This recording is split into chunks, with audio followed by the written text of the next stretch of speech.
Good morning, students. Hope you learned in the last class. Last class we learned about that preparation of soil and sowing. And we have seen that nowadays preparation of soil is done by cultivator and sowing of seeds is done by seed drill. Now our next agricultural practice is adding manure and fertilizers. जब हमको agriculture करना है तो उसके लिए हमने कुछ agricultural practices रखी थी. तो उसमें नंबर 1 थी सॉइल को प्रिपेयर करना. तो हमने सॉइल को प्रिपेयर किया. सॉइल को प्रिपेयर करने के लिए हमने कल्टीवेटर का यूज़ किया और हो का यूज़ किया. और उसके बाद sowing of seeds. Sowing of seeds में भी हमने प्रिकॉशंस रखे कि सीड्स के बीच में डिस्टेंस होना चाहिए. एक ही जगह पे सारे सीड्स नहीं होना चाहिए, नहीं तो कंपटीशन हो जाता है न्यूट्रिएंट्स और वाटर्स के लिए. And nowadays sowing of seeds is done by seed drill. ये इतना हमने अभी पढ़ा था. नाउ वो third step is sowing of seeds हो गया. उसके बाद थर्ड स्टेप है एडिंग मैन्योर्स एंड फर्टिलाइजर्स. तो उसके लिए पहले पता होना चाहिए कि मैन्योर्स एंड फर्टिलाइजर्स होते क्या है. What are manures and fertilizers?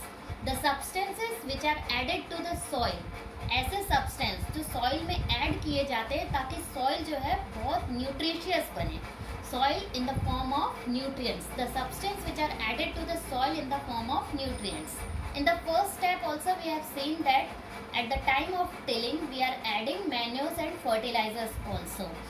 अब क्या हुआ कि सीड्स को हमने सोन कर दिया, उसके बाद मिट्टी में मैन्योर्स या फर्टिलाइजर्स डाला जाता है. There is lot of difference between manures and fertilisers.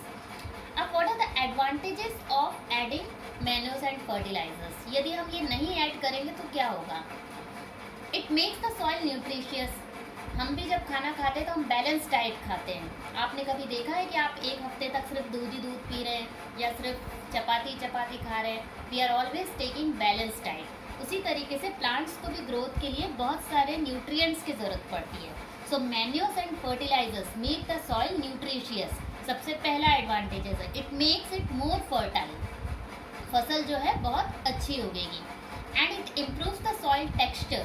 Do you know the meaning of texture? कि सॉइल को जब छू के देखेंगे या तो बहुत चिकनी होती है या बहुत सैंडी होती है. तो मैन्योर्स और फर्टिलाइजर्स जब ऐड किए जाते हैं तो सॉइल का टेक्सचर जो है बिल्कुल प्रॉपर हो जाता है. And water retaining capacity. Water retaining capacity means पानी को सोखने की क्षमता. यदि आप बिल्कुल चिकनी सॉइल में पानी डालेंगे तो वो क्या होता है, ऊपर ही ऊपर निकल जाता है. सैंडी सॉइल में नीचे से निकल जाएगा. लेकिन जब मैन्योर एंड फर्टिलाइजर्स हम ऐड करते हैं तो सॉइल जो है उसका टेक्सचर इतना अच्छा हो जाता है कि उसमें ज़्यादा से ज़्यादा पानी रिटेन हो जाता है.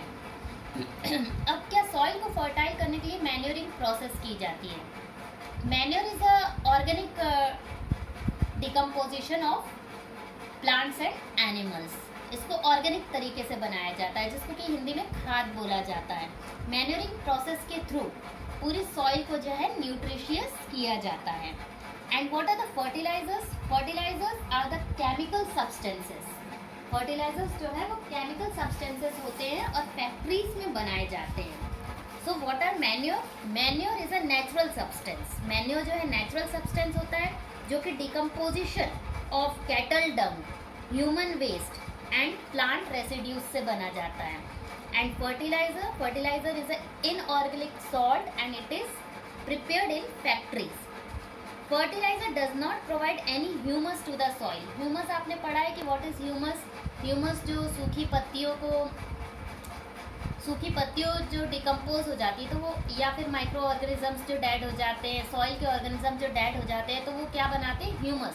That is very necessary for top soil. तो फर्टिलाइजर्स जो है वो ह्यूमस प्रोवाइड नहीं करते सॉइल को, लेकिन मैन्योर जो है वो सॉइल को ह्यूमस प्रोवाइड करता है. But fertilisers are very rich in nutrients like nitrogen, phosphorus and potassium. Nitrogen, phosphorus and potassium के लिए जो फर्टिलाइजर्स जो हैं वो सबसे ज़्यादा ज़रूरी होते हैं. But manure is good for the soil. Sometimes fertilizers, excess use of fertilizers is not good for the soil. It makes the soil less fertile and water pollution also. इसीलिए कहा जाता है कि fertilizers का यूज़ कम से कम करें. लेकिन nowadays fertilizers more used होते हैं. यूरिया, सी है urea. Formula of urea is given here. Ammonium sulfate. Nowadays these fertilizers are mostly used. Urea, ammonium sulfate and NPK. What is NPK? Nitrogen, phosphorus and potassium.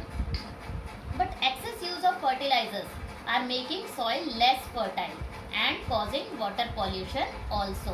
इसीलिए आप जब भी लाते हैं दाल या चावल घर में लाते हैं तो उसको बहुत धो के खाना पड़ता है, या सब्जियां भी लाते हैं तो उनको बहुत धोना पड़ता है, बिकॉज केमिकली वो हमारे लिए बॉडी के लिए अच्छी नहीं होती है. That's Y.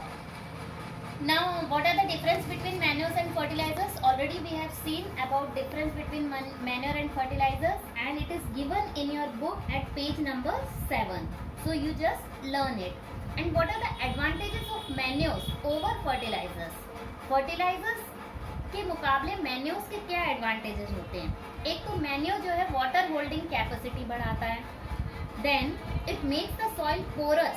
सॉइल को पोरस बनाता है, जिससे क्या होता है कि गैसेस जो है एक्सचेंज हो इजीली हो जाती है.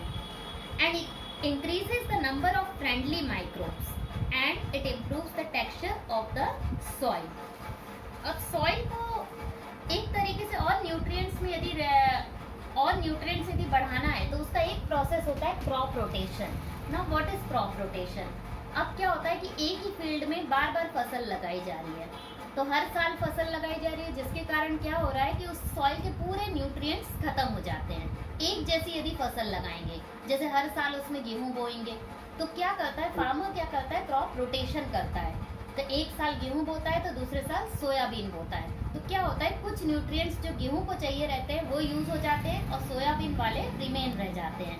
And this type of process nourishes the soil and make the soil nutritious.